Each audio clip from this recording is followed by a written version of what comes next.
जी, बिस्मिल्लाहिर्रहमानिर्रहीम। आज जो हमने टॉपिक शुरू करना है वो बेसिकली है कंट्रैक्ट एक्ट। कंट्रैक्ट एक्ट 1872 का। ये कंट्रैक्ट एक्ट आप पहले भी आपने पढ़ा होगा, आई काम बी काम वगैरह में पढ़ा होगा, लेकिन थोड़ा सा हम इसको डिटेल में और थोड़ा डिफरेंट पर्सपेक्टिव में इसको देखेंगे अभी इस कोर्स के अंदर इंशाल्लाह। तो ये रिमेनिंग 3-4 वो लेक्चर हैं, वो इससे हम करेंगे कंट्रैक्ट एक्ट के, और फिर एक आधा कोई और हम चीज़ें देखेंगे। काफ़ी स्टफ़ है मेरे पास मौजूद है, मैं देखूँगा उसमें से आपको क्या पढ़ाना है। ठीक है? अच्छा, कंट्रैक्ट एक्ट जो है ये बेसिकली 1872 में प्रोमलगेट हुआ था, बना था। और आपका जो पार्टनरशिप एक्ट 1932 का है और सेल्स ऑफ गुड्स एक्ट 1930 का है। ये भी बेसिकली जब 1872 में इनिशियली कॉन्ट्रैक्ट एक्ट बना था, तो उस वक्त ये दो लॉ भी इसका पार्ट थे, लेकिन बाद में इनको अलग कर दिया गया। 1930 में सेल्स ऑफ गुड्स को अलग कर दिया गया और 1932 को में उसको जो आपका पार्टनरशिप है उसको इससे अलग कर दिया गया। अभी भी अगर आप कॉन्ट्रैक्ट एक्ट का जो को बेयर एक्ट है वो अगर आप उठाएं, तो उसमें ये जो रिपील्ड सेक्शन है, ये जो रिपील्ड लॉज है, ये उसके नीचे अगर आप देखें तो आपको वहाँ पे नजर आएंगे कि दीज टू लॉज एक्ट्स जो है were basically the part of sale of goods act 1872। इसकी इम्पोर्टेंस जो है उस हवाले से ये है कि जैसे कि शुरू में मैंने आपको बताया था कि there are two system of adjudication. There are two जो है वो types of litigation. One is civil litigation and the other is criminal litigation, जिसको एक को फौजदारी कहते हैं और दूसरी को दीवानी कहते हैं। जो फौजदारी है, ये जो क्रिमिनल है, वो ज़ाहिर है वहाँ पे क्राइम्स डील होते हैं, क्रिमिनल से वो निकला है, ऐसे एक्ट जो अगेंस्ट द स्टेट हैं, वो डिफरेंट चीज़ है। और जहाँ तक आपकी सिविल लिटिगेशन का ताल्लुक है, जो आपकी सिविल डिस्प्यूट्स का ताल्लुक है, उसमें मोर देन 90% जो है वो कॉन्ट्रैक्ट एक्ट उसके अंदर इन्वॉल्व होता है। क्योंकि किसी भी डिस्प्यूट के पीछे, किसी भी झगड़े के पीछे कोई ना कोई कॉन्ट्रैक्ट, कोई एग्रीमेंट, को एमओयू, कोई ना कोई चीज़ ज़रूर मौजूद होती है। अगर आप बिज़नेस बिज़नेस के अंदर आप एंटर होते हैं, तब भी कुछ एग्रीमेंट के तहत एंटर होते हैं। आप किसी बैंक में अकाउंट खुलवाते हैं, तब भी एग्रीमेंट के तहत होता है। आप किसी से प्रॉपर्टी रेंट पे लेते हैं, तब भी एग्रीमेंट होता है। आप किसी से कोई मटेरियल परचेज करते हैं, किसी को सेल करते हैं, तब भी उसके पीछे कोई ना कोई एग्रीमेंट या कॉन्ट्रैक्ट होता है। ठीक है? तो इस जो लॉ है, जो कॉन्ट्रैक्ट एक्ट है, इसका स्कोप बहुत वसी है। ये यूँ समझिए कि बाकी जितने लॉज हैं, उनसे ज़्यादा सिविल लिटिगेशन के अंदर, सिविल डिस्प्यूट्स के अंदर सबसे ज़्यादा जो लॉ जो है वो उसके अंदर इस्तेमाल होता है, वो आपका लॉ ऑफ कॉन्ट्रैक्ट। तो being a student of law, being a student of business management, being a student of commerce, तो इस लॉ से आपका हर रोज वास्ता पड़ता है, आपके प्रोफेशनल लाइफ के अंदर भी, पर्सनल लाइफ के अंदर भी। क्योंकि जहाँ पे इंसानी मामलात होंगे, वहाँ पे कोई ना कोई एग्रीमेंट, कोई ना कोई कॉन्ट्रैक्ट होगा। आपकी शादी भी एक एग्रीमेंट है। ठीक है?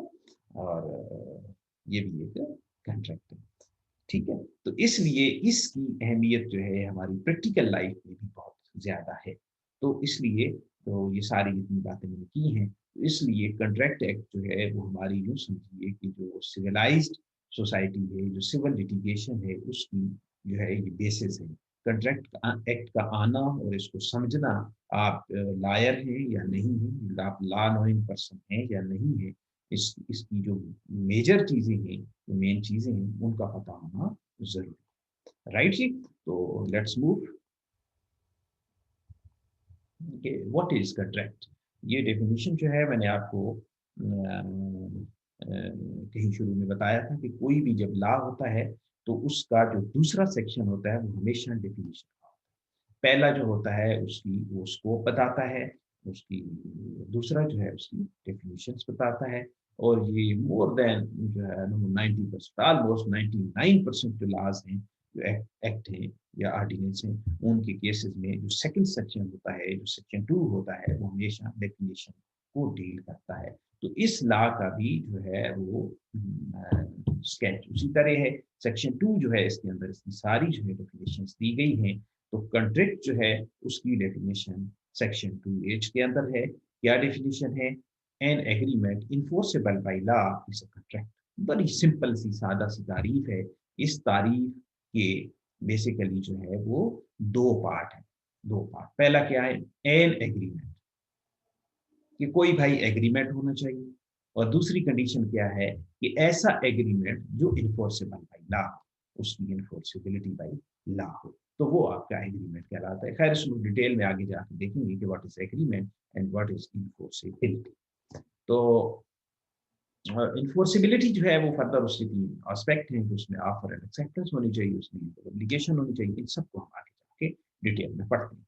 तो सबसे पहले किसी भी कॉन्ट्रैक्ट के अंदर क्या आ गया? एक एग्रीमेंट आ गया और फिर उसकी इन्फोर्सिबिलिटी आ गई। तो एग्रीमेंट जो है उसकी डेफिनेशन क्या है? Every promise and every set of promises form the consideration for each other is an. कोई भी एक प्रॉमिस या बहुत सारे प्रॉमिस जिसमें दोनों पार्टियों के लिए या पार्टीज में भी मोर देन टू, तो सबके लिए उसके अंदर कोई कंसिडरेशन है। कंसिडरेशन क्या होता है ये भी आगे जाके हम देखते हैं।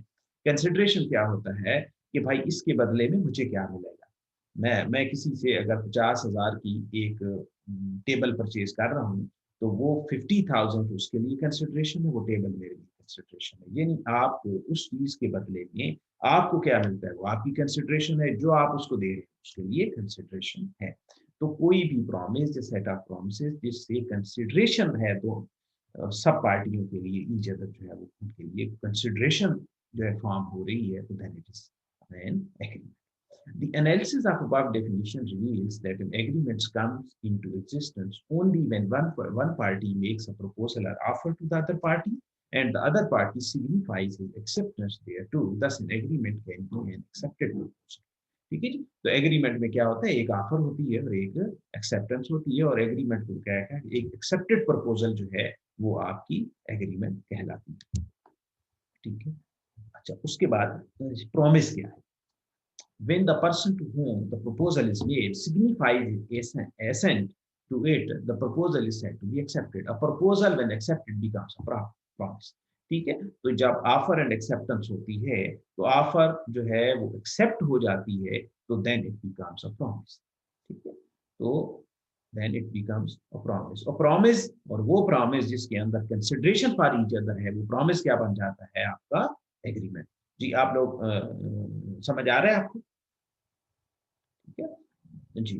कोई भी प्रॉमिस, प्रॉमिस क्या होता है कि ऑफर को का एक्सेप्ट हो जाना प्रॉमिस होता है। और प्रॉमिस जो है वो वाले प्रॉमिस जिनके अंदर कंसिडरेशन फॉर ईच अदर है, वो एग्रीमेंट बन जाता है। और एग्रीमेंट जब इन्फोर्सिबिलिटी का एलिमेंट उसके अंदर आ जाता है, देन इट बिकम्स कॉन्ट्रैक्ट। ठीक है, ये बेसिस है। The person making the proposal is called promisor and the person accepting the proposal is called promisor. ठीक है जी। उसके बाद ही proposal. When one person signifies to another his willingness to do or to abstain from doing anything with a view to obtain the assent of that other to such act or abstinence, he is said to make a proposal. ठीक है जी। तो proposal क्या होता है कि एक आदमी जो है किसी आदमी को उसकी राय लेने के लिए या उससे उसको इज्तनाब करने के लिए उसको कोई चीज कहता है, तो वो क्या है? वो एक प्रपोजल कहलाती है कि उसकी उसके ऊपर मर्जी क्या है, उसकी उसके ऊपर एसेंट क्या है। अच्छा, तो यहाँ तक तो एक बात कंप्लीट हो गई एग्रीमेंट के हवाले से कि भाई एक प्रपोजल, एक एक्सेप्टेड प्रपोजल जो है वो प्रॉमिस बन जाती है, और प्रॉमिस के अंदर जब कंसिडरेशन आ जाती है तो एग्रीमेंट बन जाता है। ठीक है। तो यहाँ तक उस डेफिनेशन का जो हमने पहली डेफिनेशन पढ़ी है कंट्रैक्ट की, एग्रीमेंट की हद तक तो क्लियर हो गई। उसके बाद उसके अंदर जो दूसरा एलिमेंट है that is enforceability. What is enforceability? तो ये इन्फोर्सिबिलिटी को देखते हैं। Every contract is an agreement. ठीक है। Every contract is an agreement, but every agreement is not always a contract. ये बात क्या है? ये बात ये है कि सारे कंट्रैक्ट जो है पहले एग्रीमेंट होते हैं, सारे कंट्रैक्ट पहले एग्रीमेंट होते हैं, लेकिन सारे एग्रीमेंट कंट्रैक्ट नहीं बनते। क्योंकि जिस एग्रीमेंट के अंदर इन्फोर्सेबिलिटी बाई लॉ होगी, इन्फोर्सेबल बाई लॉ होगा, वो कॉन्ट्रैक्ट बनेगा, अदरवाइज एग्रीमेंट ही होगा, कॉन्ट्रैक्ट नहीं बनेगा.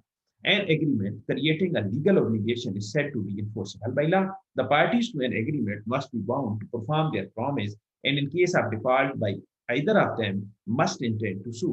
For an agreement to be enforceable by law, there should be legal obligation instead of social, moral, and religious obligation. तो जब आपकी उस एग्रीमेंट के अंदर लीगल ऑब्लिगेशन आ जाती है, तो उस वक्त उसके अंदर इन्फोर्सेबिलिटी आ जाती है. अगर आप या आप किसी से आप वादा करते हैं कि आज शाम को मैं खाने पे आऊंगा, तो वो कहता है आप एक आदमी इनवाइट करता है कि आप शाम को मेरे पास खाने पे आए, तो दूसरा आदमी कहता है हाँ ठीक है, तो ये ऑफर एंड एक्सेप्टेंस तो हो गई. ठीक है, ये एक प्रॉमिस भी हो गया, एग्रीमेंट भी हो गया, लेकिन ये इन्फोर्सेबल बाई लॉ नहीं है. क्योंकि अगर ये जो है एग्रीमेंट ये फुलफिल नहीं होगा, तो इसकी कोई लीगल ऑब्लिगेशन नहीं है. हाँ, ये मॉरल और सोशल और रिलीजियस ऑब्लिगेशन जरूर है, but it's not a legal obligation. तो उस एग्रीमेंट की शर्त ये है कि कॉन्ट्रैक्ट बनने के लिए कि उसके अंदर लीगल ऑब्लिगेशन हो. E offers to sell his furniture to B for ₹50,000. B accepts his offer. ठीक है जी, बी ए कहता है जी मैं 50,000 का फर्नीचर बेचना चाहता हूँ. बी कहता है हाँ जी ठीक है, बिल्कुल मैं लेना चाहता हूँ. In this agreement if there is default by either party, an action for breach of contract can be enforced through the court of law, provided all the essential elements of valid contract are present in this agreement. ठीक है जी. तो इस agreement के अंदर अगर बाकी जो है उसके एसेंशियल कॉन्ट्रैक्ट के पूरे हैं, तो ये एक वैलिड वैलिड जो है वो एग्रीमेंट है, और इसको इन्फोर्सेबल बाय लॉ भी है, ये इन्फोर्स किया जा सकता है, then it's a contract. E invites B to dinner. B accepts the invitation but fails to turn up. Here, E cannot sue B for damages because the parties to this agreement do not intend to create legal obligation. तो इनकी कोई legal obligation यहाँ पे, जैसे मैंने आपको पहले कहा, कोई लीगल ऑब्लिगेशन यहाँ पे क्रिएट नहीं हुई, एक सोशल या मॉरल ऑब्लिगेशन जरूर है. Thus, the law of contract covers such agreement where the parties intend to create legal obligation. In social, domestic, moral, and religious obligation, the usual presumption is that parties do not intend to create a legal obligation. ठीक है, party ये नहीं चाहती कि इसमें कोई legal obligation create.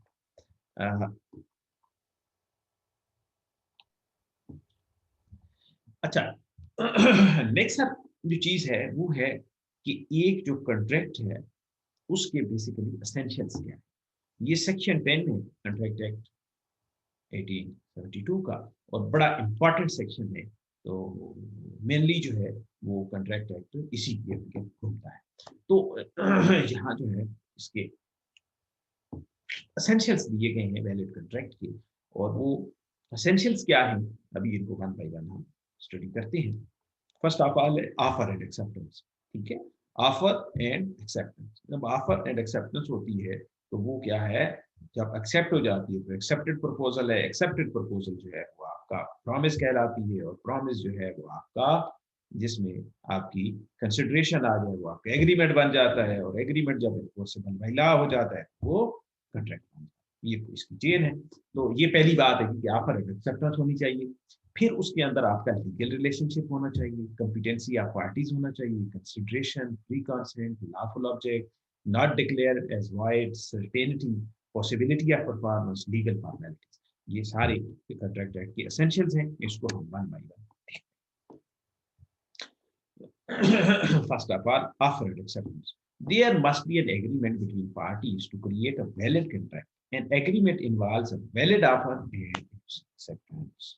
ठीक है जी.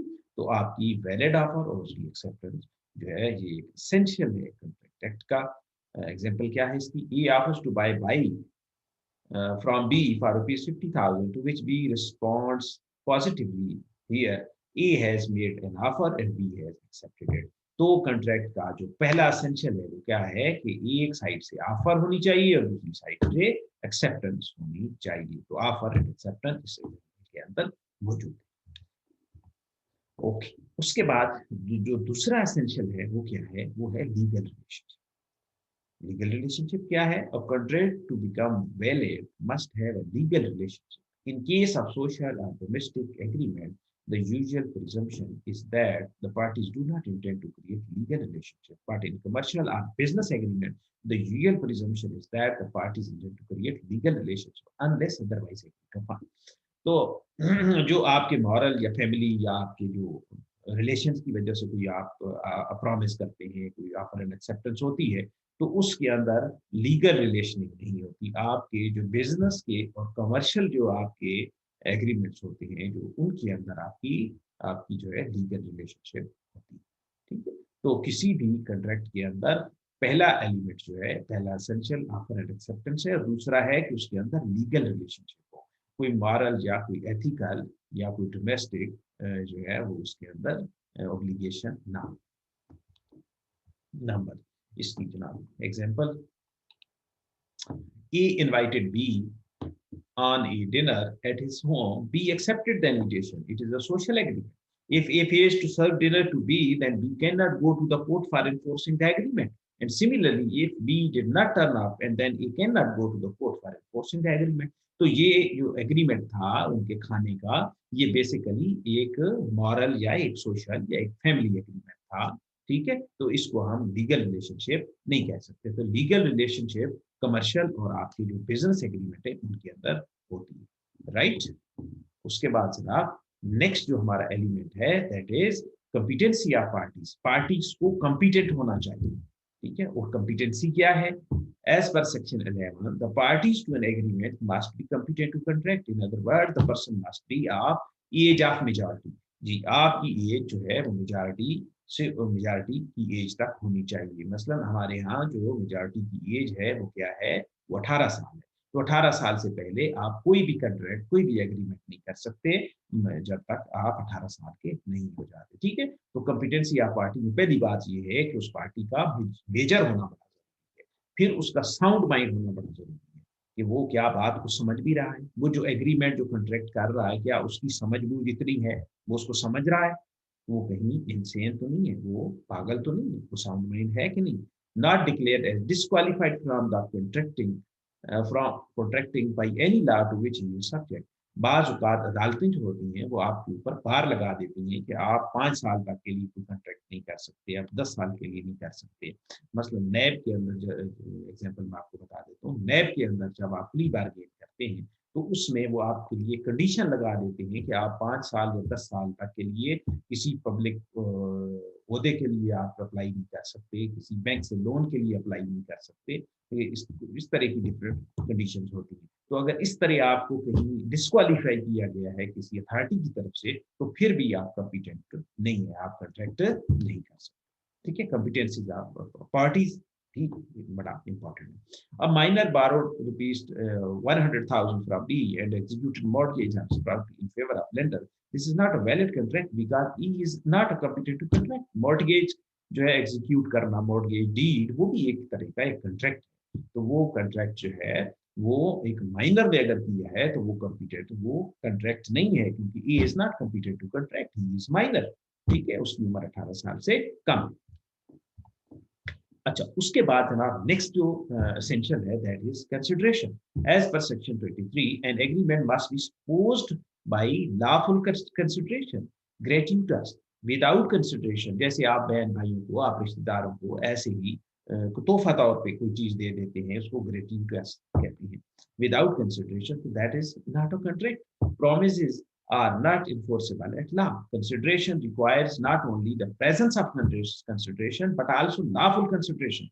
भाई उस एग्रीमेंट के अंदर आपकी कंसिडरेशन का वजूद होना, उसके अंदर होना भी इम्पॉर्टेंट है और उसका लॉफुल होना भी इम्पॉर्टेंट है। उसको यानी कंसिडरेशन होनी भी चाहिए और लॉफुल होनी चाहिए। ठीक है? ऐसी कंसिडरेशन नहीं होनी चाहिए जो अनलॉफुल है। A offers to buy iPad from B for rupees 50,000, to which B responds positively.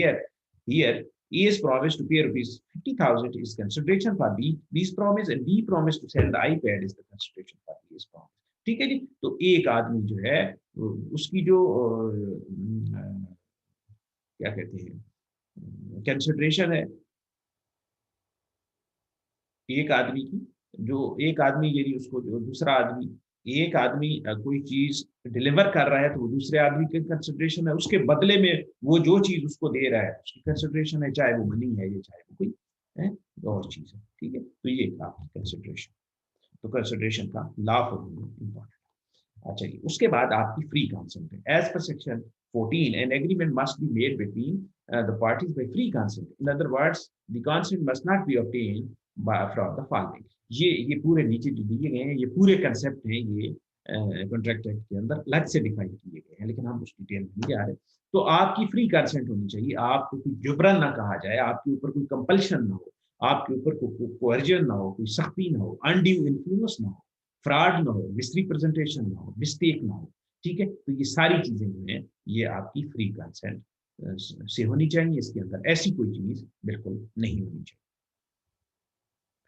A beats B and compels him to sell his bike for rupees 20,000. Here, B's consent has been obtained by coercion because beating someone is an offense under the Pakistan Penal Code. तो ठीक है, तो यहाँ पे free consent नहीं है। तो एक कॉन्ट्रैक्ट जो है उसके जो बेसिक एलिमेंट्स हैं, जो एसेंशियल्स है, उसमें एक बात ये भी है कि आपकी फ्री कंसेंट होनी चाहिए।